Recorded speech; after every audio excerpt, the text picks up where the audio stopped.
Hello and welcome to Should I Wish Someone Told Me, a weekly series of educational conversations where my guests and I talk about all of the shit that we wish someone would have told us at one point or another so that you don't have to figure it out the hard way. I'm your host, Johnna Renée, and I am an evidence-based life coach that specializes in teaching you the how-to when it comes to helping yourself by learning what works for you so that you can stop feeling like shit and start actually feeling good about who you are as you do this whole life thing that all of us are doing right now. Joining us today, we have Rachael Lanning of Rachael.RSL. She is a relationship coach. And what we're going to be talking about today is creating a healthy relationship with yourself. We're going to be focusing on what that means, why you need to do it, and also we're going to be sharing some tips on how. This whole month is about self-discovery. And so this conversation will include looking at things like the value in having a healthy relationship with yourself and looking at the fact that self-discovery is an internal step one part of the process of creating a healthy relationship with yourself. So that's why we're starting here, and about how your relationship with yourself sets the tone for literally all other relationships. And so our goal today is to help you understand the importance of it and to help you discern between the conscious and not so conscious ways that you know yourself. So as you listen today, we want you to ask yourself two questions. So number one, how would it feel to have a healthy relationship with yourself? A deep understanding and acceptance of who you are. And number two, what does that even look like for you? Because what it looks like for me is different from what it looks like for Rachael. It's going to be different what it looks like for you. And so we're going to talk about that as well today. And so now that we've planted those seeds, let me introduce you to our guest. So like I mentioned, Rachael Lanning is a relationship coach who helps women feel empowered and in control in their relationships by ditching the emotionally unavailable guys. And we are so glad that you're here today. Is there anything else you want to add before we get started? I don't think so. I think you covered it. All right. Thank you for having me. Of Excited to be here again. Yes, thank you for being here. I'm excited to have this conversation. So let's get into it. What is some Yeah. shit you wish someone told you about having a healthy relationship with yourself? Um, I wish somebody told me that every single part of me is normal. Every single part of me that I hid away, that I didn't love, all the feelings and emotions that I have, every behavior that I had, it's human. And we all have these same human aspects to ourselves. And the problem is that as we grow up and as we have different experiences, we sort of learn to hide certain parts of ourselves. We, get judged just in society. Society is always telling us how to be, what to Right. do. So we tend to push down a lot of parts of ourselves. And um, yeah, I think one of the best things I ever learned is that like you as a person are not flawed necessarily. All humans are flawed in some sense, but you as a person are great. You're human. There's nothing wrong with you. Yeah. Yeah. And thank you for sharing that. I think that that's important. And that, yeah, like something that I talk about a lot is the toxicity of should, like feeling like we should or like shouldn't, be, do, or say like certain things in certain ways. And so, Yeah. yeah, that definitely would have served me. And, not only hearing that, but someone sort of like modeling that behavior, like calling themselves like whenever they would like make a fuck up and, acknowledging like, yeah, like I did that. And, in retrospect, this would have been better and giving themselves grace, like modeling that behavior, I think would have been Yeah. really helpful for me when it comes to creating and understanding and even actually seeing it in application of what a healthy relationship with yourself looks like. And I mentioned this in the intro, but I think for me, it was just even understanding like what that means, because I think that we hear like healthy relationships. And so when we think about with ourselves, it's like, oh, okay, well, like, I do bubble baths, like I self-care. And we think that like that's the end of it. Like having a healthy relationship with yourself is just like, doing the fun things, if you will. But it's also, accepting and acknowledging these parts of ourselves that make us up or make us who we are, but Yeah. that we might not necessarily be so proud of in that way. And so, radical acceptance is what it might have been referred to as some by some people, like that's what they call it as well. Yeah. Because yeah, I thought that it was just like not hating yourself, like, oh, I have a good relationship with me, like I don't hate who I am. And it's so much more. It's calling yourself on your own bullshit. It's getting curious about who you are and why you respond to things the way that you do and why you feel that way about them. It's advocating for your own needs, which looks like, setting boundaries and speaking up, and being your own best friend is something that I also like to say. And beyond that, I think sometimes, because like we give our best friends some slack, and so being your manager, like in that way, right? Because your manager is going to have your back. Like if you think of it in like that concept, like your manager is going to make sure that like your bottom line is what's their priority, because that impacts their bottom line. And so yeah, advocating for yourself kind of through that lens, and allowing yourself to experience the things that you deserve, like these nice things that we might like, oh well, let me do, make sure that my kids or like my partner or whomever like comes before me, kind of a thing. And I think perhaps above all else, I think that I wish someone had told me that having a healthy relationship with yourself means trusting yourself to survive whatever might come your way, um, Yeah. so that you can start to actually like have faith in yourself and have that confidence. And because you're going to be with you, like this is you were the longest relationship that you were going to have. And so yeah, I think that one of the main problems that I see, with having a healthy relationship, is that yeah, most people just don't have one. And Right. so we've talked But about they what think they do. exactly. And so let's touch on that. Like, why don't most people have a healthy relationship with themselves? Or why do they think that they do? But like, you just said like you actually don't. Yeah, I think a lot of it has to do with awareness, right? And Hmm. um, it's kind of like I said earlier, um, building awareness of all these parts of yourself that you may have pushed down or that you may hide. You may not even know they're there, right? Like those are like coping mechanisms, coping strategies, right? Um, it's almost like this denial of, or the shadow parts of ourselves, as some people Hmm. call it. Um, and I think what happens is, until we sort of build consciousness around those parts, until we learn how to connect to our bodies, until we really fully know and accept ourselves, there's a version of us that we think is who we are. Um, and a lot of people will say it. I think people might hear this conversation and be like, "Oh, I have a good relationship with myself. I like myself. I love myself." And I have a lot of clients that I've seen this with as well. But a lot of the time, those feelings, um, that shame you mentioned before, the word should, a lot of that is actually subconscious. Yeah. So sure, consciously we might be like, yeah, like I like myself, but um, you know, especially for people like my client, like looking at their relationship patterns, right? There is something there that you're not aware of, right? Especially like choosing emotionally unavailable guys. There is an element to that, not only of external fear of whatever it may be, but there's also an element of like you choosing these guys is a reflection of something that's in you, Right. something you feel about yourself, some limiting belief you have, some wounds that you need to heal. Right. So it's really this like it's an interesting thing because most people will say, "Yeah, I have a good relationship with myself. I like myself," Right. and not to doubt anybody, that may be true, but I think a lot of the time, like who we think we are is not actually who we are. Yeah. Yeah. Which, I mean, that's like kind of a weighty sentence, if you will, because yeah, we're not saying that like who you think that you are isn't that person, but we're also saying, let's get curious. Like, let's, look at this through a lens of curiosity. Like, is who you are really who you are, or is that who you think that you should be based on your experience, based on what Sure. society told you, based on what your family told you, based on the people that you saw growing up as role models, let's say. Like, Yeah.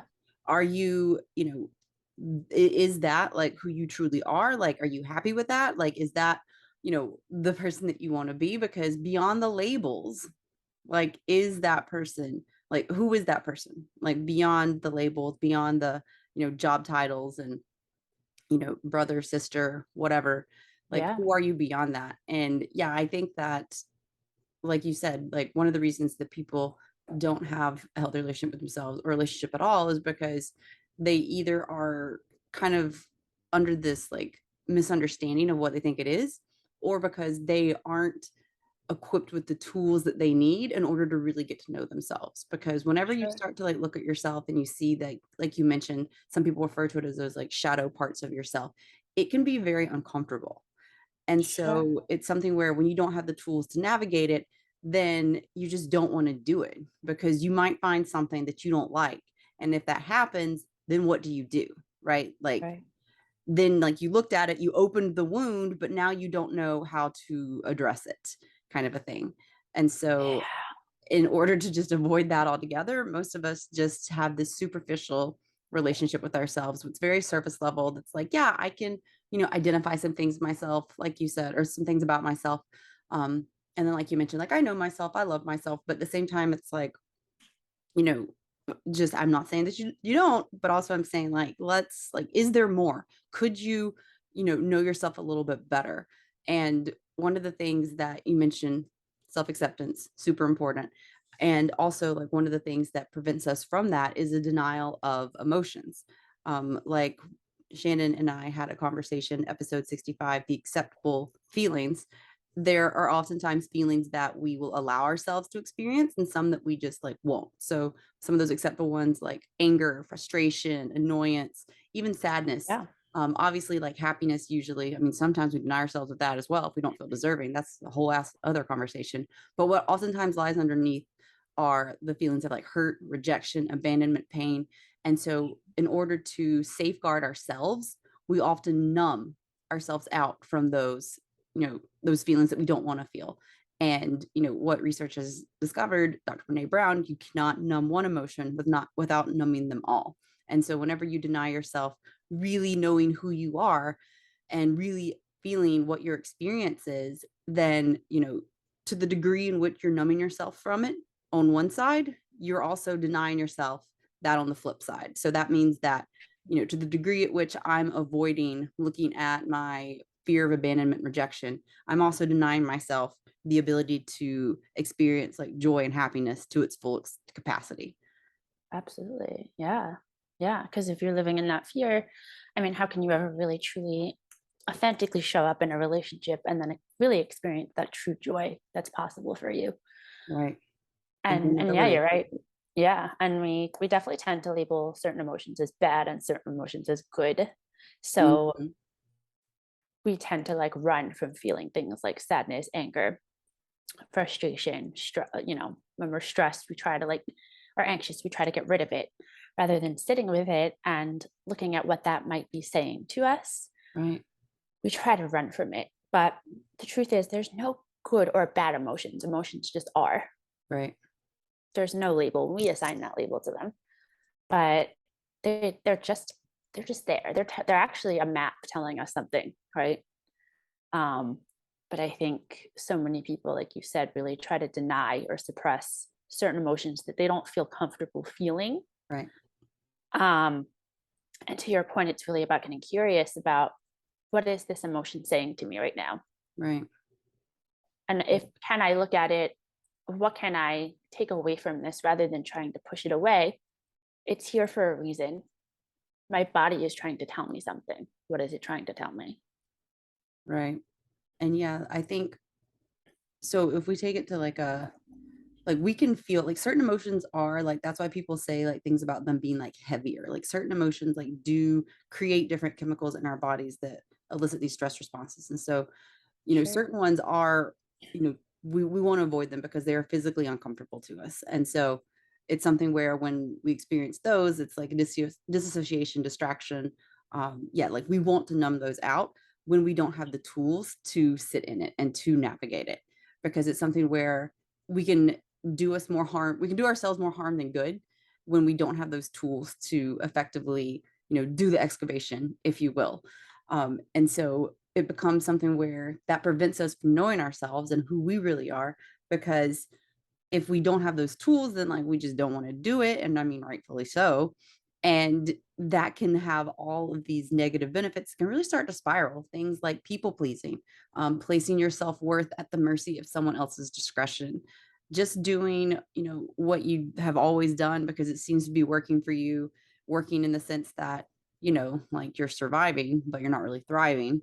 Yep. And then we start to become frustrated about like, well, why can't things change? Well, I just can't do it. And really start to internalize these things and develop a low sense of self-esteem, low confidence, a lack of self-trust in ourselves and our ability to choose decisions and make decisions that will produce the outcomes that we want.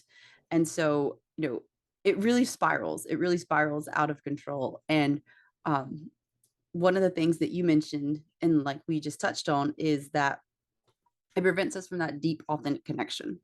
And I think that that's an important thing to reiterate because, yeah, like when we are in that position, it's something that, really prevents us obviously from knowing ourselves, but like you also said, from also knowing others. Yeah. Yeah. And it's like you just said, like you used people pleasing as an example, right? And there's people who will think that their people pleasing tendencies are like their personality, like we said Right. before, right? Like I'm just, and I could tell you this from personal experience. Like I used to have this narrative in my brain, like I'm a nice person. I just do things for people. Like I always show up for people. I'm a nice person. To me, it was like my personality, but it's actually not. It's a coping mechanism. Mhm. And we're talking about like tools and emotions and all of that. And um, really, what we're talking about is like nervous system dysregulation. Mhm. And a lot of people don't have that connection to their body Right. or their nervous system to recognize what's happening.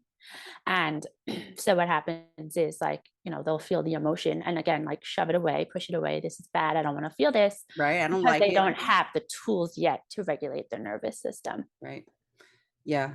And whenever we talk about the way that that prevents us from experiencing connection with others, then I mean Maslow's hierarchy of needs, like we need that. Like it's not a, oh, this would be a nice to have, like yeah, it'd be cool to have friends and a community. No, you need to experience feelings of love and belonging. Like it is a need. Like no matter how much society or like you want to tell yourself, I can do it by myself, I can do it alone. Like you might be able to do some things alone, sure. Like I don't want to Yeah, help you to the bathroom, but we right. need love and belonging before we can experience feelings of self-esteem and self-actualization. So it is super important that we learn how to navigate these feelings and so that we can really understand what they're telling us, so that we can understand who it is that we are, so Yep. that by doing so, by understanding ourselves more, we're actually opening up ourselves to understand others more because we can recognize their experience.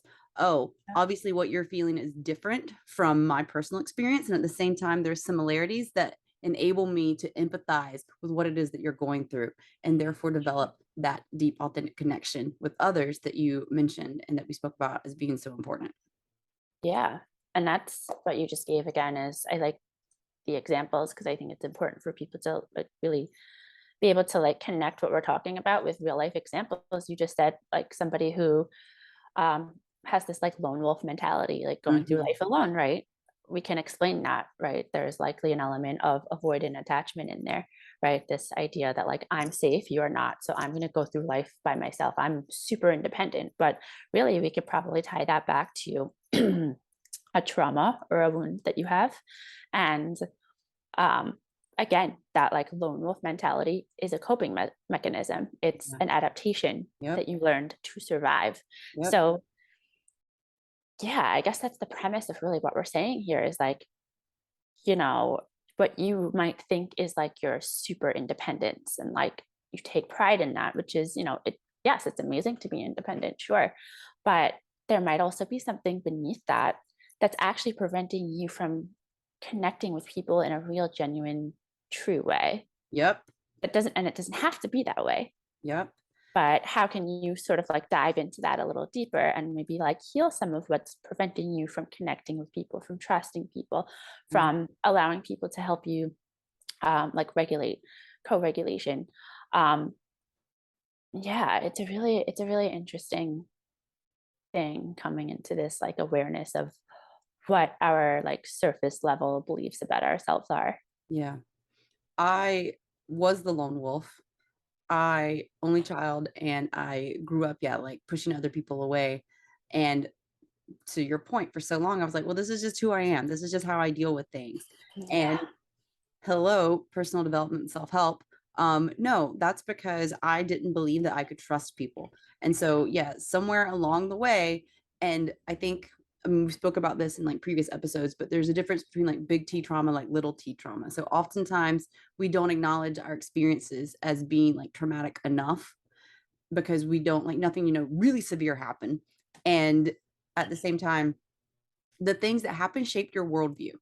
And so for me, nothing, I'm fortunate enough, like there's no real big like events that I can like point to and be like, well, that happened. And so like this is why I think this. But there were a lot of micro situations where I believed, or I grew to understand that it was safer for me to be alone because I wouldn't get disappointed. No one could abandon me if no one was around.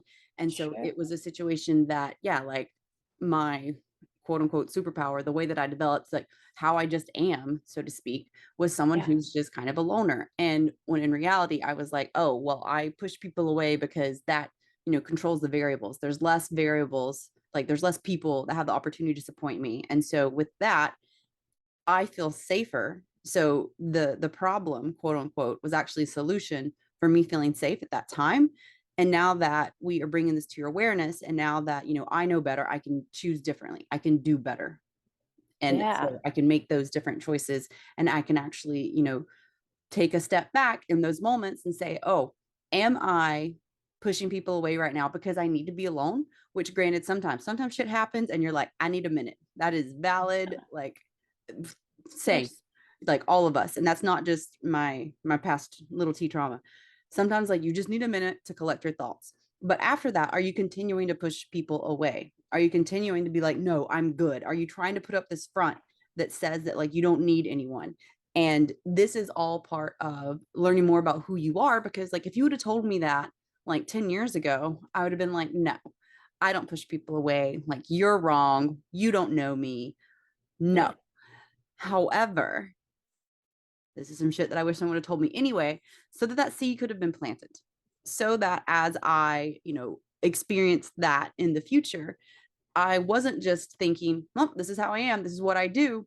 I had that curiosity to consider, is this just who I am and how I do, to discover more about myself? That seed was planted, that curiosity to discover more about myself and, ask, or is it because I don't want to get hurt more? And so I'm pushing people Sure. away to avoid that. So, yeah, Which is, just it a ends up little. being this self-fulfilling prophecy, right? Like, Mhm, we exactly. don't trust people, so we're gonna push them away, but then we're also not connecting with people, so they're probably gonna end up leaving anyway because they're reading your avoidance Exactly. as something different. Like, okay, this person doesn't want me around, they don't want my help, they don't trust me, whatever it is. So we almost end up like causing that to happen anyway, and it just creates this Exactly. vicious cycle. Exactly. Yes, thank you Yeah. for pointing that out. Exactly. We affirm, your brain loves to be right, so it's gonna create the circumstance. And so, yeah, it's almost if it's not almost if it is, you will create the circumstance to confirm your worldview, whatever that may be. And so, yeah, if you don't think that you can trust people, then you're going to be a bitch or an asshole and push those people away so that they're like, well, screw you. Like, I don't want to be your friend. And Yeah. so that way, you have then fulfilled, like you said, you fulfilled your own prophecy. You have Yeah. done the things that have pushed the people away.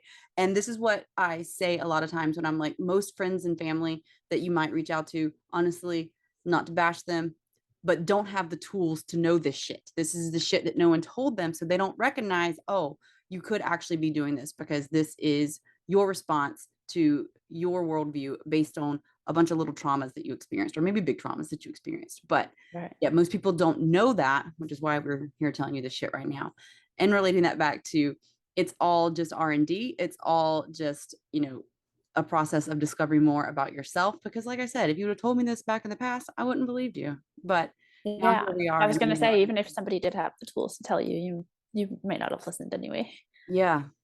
Yeah. Exactly. Exactly. Yeah. So yeah, it's all a process when it comes to creating a relationship with yourself. And it's something where, yeah, like give yourself grace.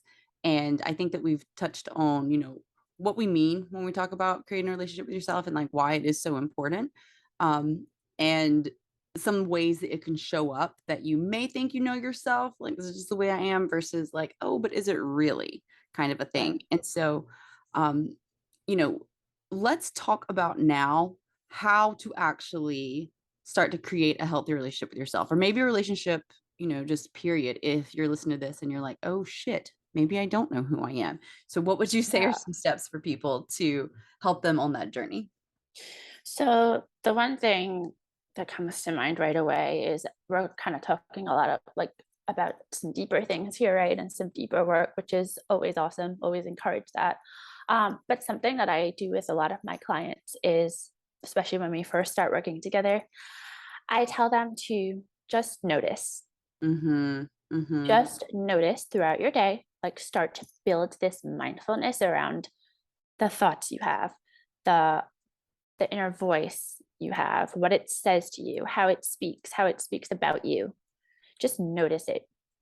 Notice, and you said this before, notice every time you use the word should, Mhm. because should often signifies shame. Yep. It often signifies where you are holding yourself to some standard. And the question I always ask is, what is that? What does should even mean? I should be doing this. Well, who says? Mhm. Who's telling you to do that? Why do you have that belief? And also, I think shouldn't, like should and shouldn't. Should, shouldn't, yeah, Yeah. yeah. All Because is like, opposing. what's the standard you're holding yourself to? Where did it come from? And is it even true? Is it even Right. real? Yeah. So my first step is to always tell people to just notice it. Don't try to do anything with it. Don't try to change it. Don't shame yourself. Just notice how often it comes up for you. I love that. Yeah, becoming aware. Awareness is the first step for sure in a lot of things, not just creating a relationship with yourself. And you mentioned the term mindfulness, and I think a lot of people hear that word and they're like, "Oh God." And so, could you explain to us what mindfulness means? Sure. To me, mindfulness is really just right. Like we have awareness and mindfulness, right? And I think both go hand in hand, really. I think to me, mindfulness is really just becoming aware of what we're doing every day, right? Like we're doing things with intention Mhm. rather than operating on that autopilot. Like now Mhm. we're building mindfulness around the things that we say, do, behave. Um, it's really about getting those tools to be more intentional. Yeah. Thank you for that. Yeah, Yeah. I love that observation because what came up for me is like it's not so much your instant reaction, but it is your response.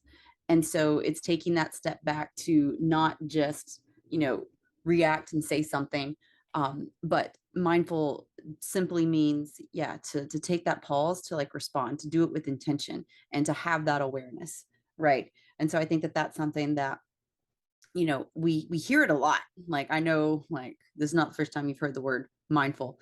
And so I want to point that out because I know whenever I was first like 10 years ago starting and like hearing like things, I was like mindful.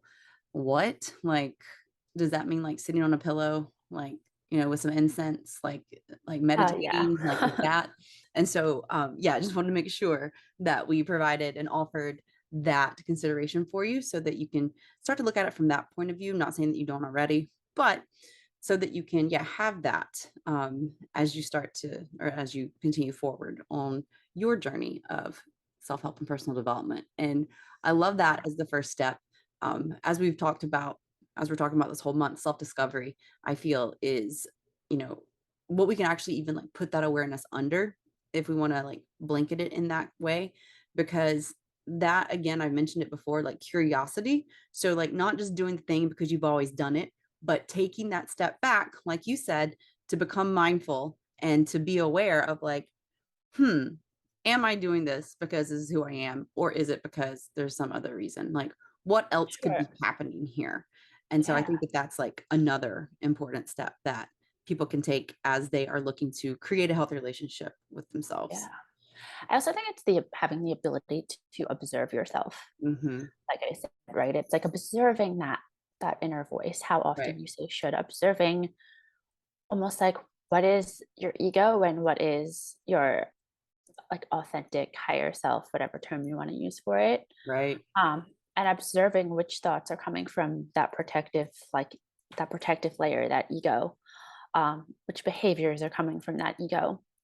And the truth is, for all of us, like, we can't get rid of the ego. It serves a purpose in keeping us safe and protecting us. But um, when we're only in our ego, we do tend to be very guarded. And like you said earlier, identifying like with objects and labels and all of that Mhm. stuff. So to me, practicing mindfulness, which by the way is a practice, it Mhm. does take time to build that. Yeah, it's also observing our ego. Mhm. Yeah.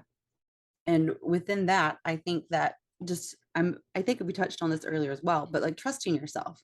Like trusting yourself to Yeah. be okay with what you find as Mhm. you become mindful, as you start to observe and become aware, and as you start to get curious and like lean into this practice of self-discovery, like trust yourself to be okay with what might come up and how you navigate that. And so something that I like to offer people, and you had mentioned this as well, as like a co-regulation, but I encourage people who are considering their self-discovery and like creating a healthy relationship with themselves to really go ahead and set themselves up for success by creating your self-regulation toolkit. Like, what are the things that tell you, uh-oh, I'm becoming agitated, and then what are the things that you therefore do to bring yourself back to a regulation.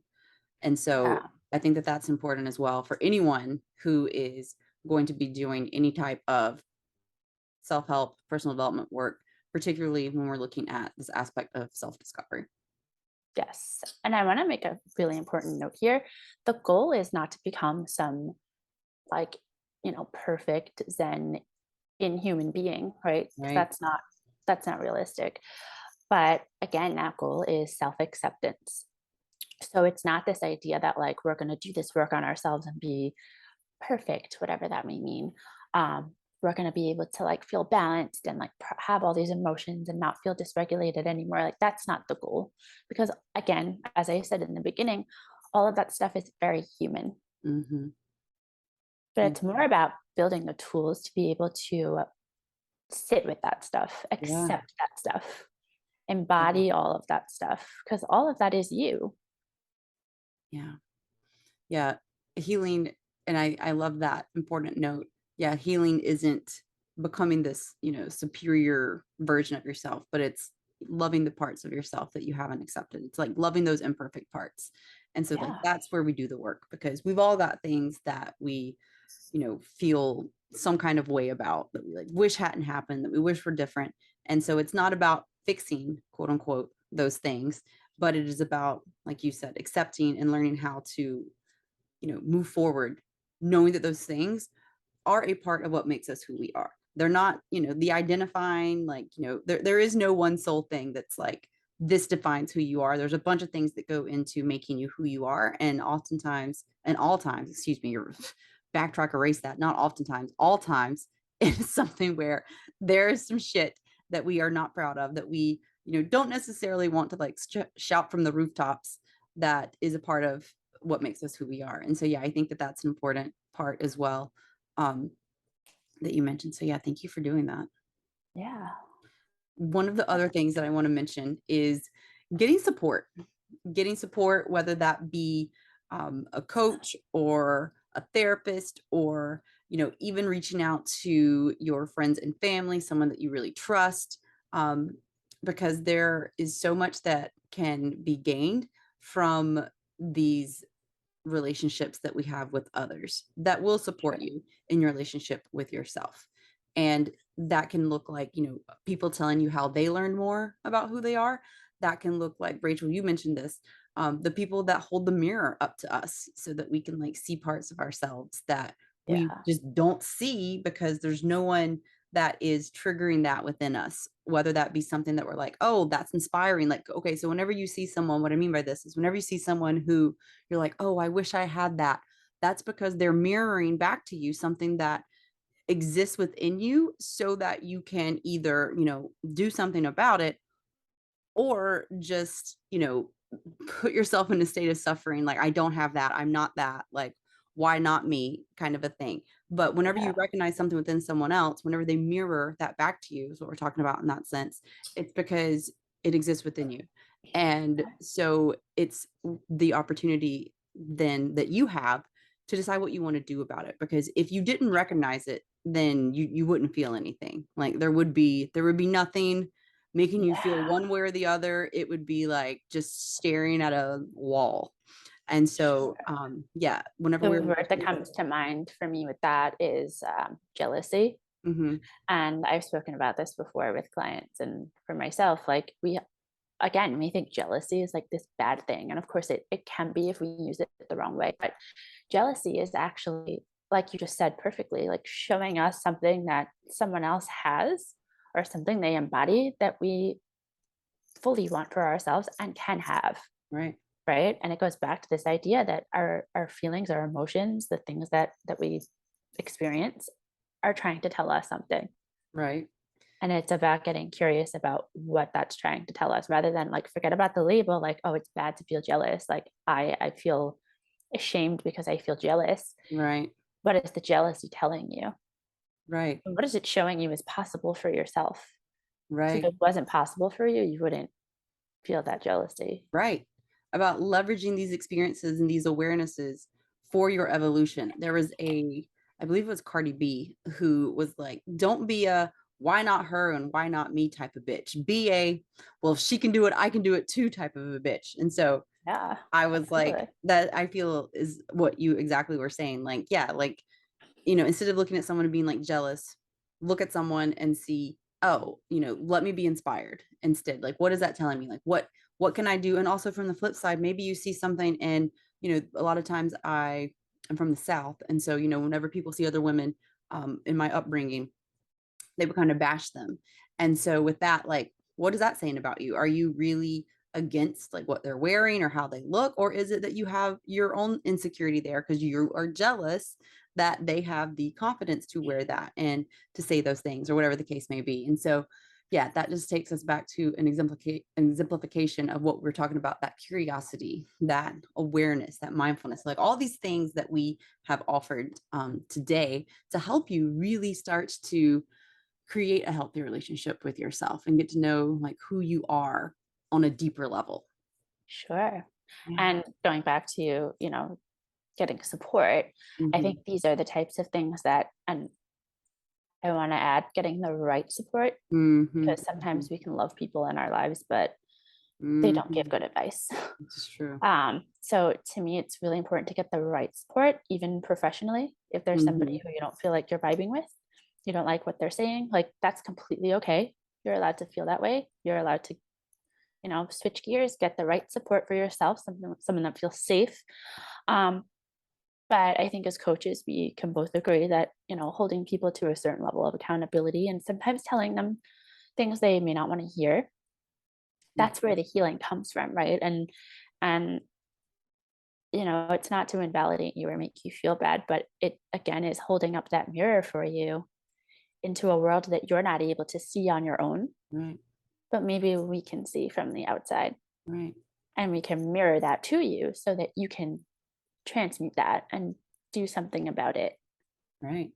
Because no one told us this shit.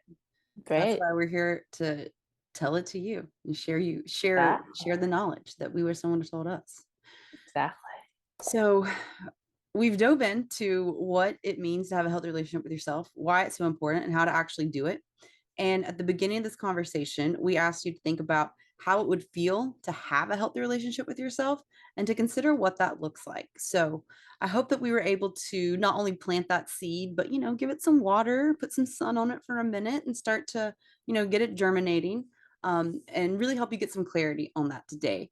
And so that maybe, it can sprout over the next few days, few weeks, months, whenever you are ready. so that, yeah, you can really start to create a healthy relationship with yourself. So, Rachel, thank you so much for being here. Where can they find you and what do you have going on? So you could find me here on Instagram, Rachel.rsl. You could also find me on TikTok, Rachel Ship. Um, there's a link in my bio if you want to schedule a free consultation. I'm currently taking more one-on-one clients. Um, yeah. Okay, cool. And I will make sure to link everything in the description so you can just tap on over there, give her a follow, book your free session so you can figure out um, what's working for you, discover more about yourself in relationships so that she can help you out with that. And, we've spoken about how having a healthy relationship with yourself is part of, doing this self discovery work. We keep going back to that in this conversation. And self discovery is actually a pillar that is in my self system to make self help actually help you. And if you're someone whose curiosity was piqued during our conversation today, then I have a free training for you where you will be able to discover more about who it is that you are and apply this self system, this custom framework to make your own self system that actually works for you. So it's not just like a cookie cutter situation. And spoiler alert, it comes with a workbook that you can actually share with me so I can comment back and support you as you go through this free series. It's a 5-day like mini training. And so if you want to get in on that, I highly suggest that you do. You can do so at the link in the description, or you can just type in whenselfhelpisn'thelping.com and you'll find all the information you need to know to get it there. So if our conversation was helpful today, please do share it with someone that would also benefit from learning more about how they can discover a healthy relationship with themselves. And on Wednesday of this week, we will be posting some questions to hear about your experience with your relationship with yourself in my stories over on Instagram at Hey Johnna Renee. And on Friday, please do join us for the after party. It's going to be on September 16th at 3 p.m. Eastern, 12 p.m. Pacific, where we are going to be recapping this episode, answering all of your questions that you have throughout the week, and sharing what you had to say in the polls on Wednesday. So until then, continue the conversation in the comments. Let us know how we can help you. Let us know anything that really landed with you, anything that you have questions about, and we'll see you on the screens. Thank you and have a great day. Bye.